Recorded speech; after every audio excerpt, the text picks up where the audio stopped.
In this video, I'm going to show you how to create a 3D function capturing all the cells in C15 in weeks 1 through week 4 to create a total for the month of October in this scenario. Let's put our cursor in cell C15 on the October worksheet, and we're going to use the sum function. So type equals sum tab to get that bracket, and now we're going to select in week 1, cell C15. That's the first cell that we want to calculate from.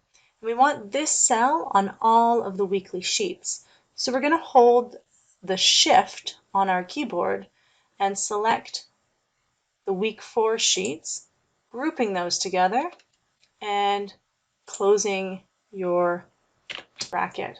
So you should see that the sheets look like they are grouped at the bottom, but there is no grouping at the top here. Your function should look exactly as mine does in the function bar. Pressing enter, and we'll see the result here in the October sheet. We're now going to use the autofill to copy that function across all of the sheets. Double click, make sure that they are all relative to the cell and including weeks 1 through week 4.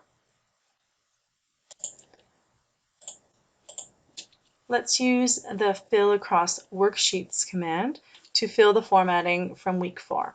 So I'm going to group week 4 and October. I'm going to go into week 4 sheet, select the range here, and then under home, fill across worksheets. We only want the formatting here. The numbers must be unique on each sheet. Click OK. And when we go into the October sheet, we can see that we've got a bunch of hash symbols here. This is a signal that our columns are not wide enough.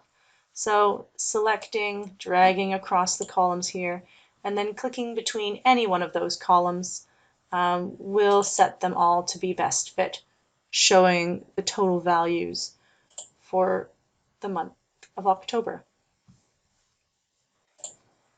In the next video, we're going to calculate the percentage of seats sold by weekday for the month of October. We'll create a 3D formula here in the next video.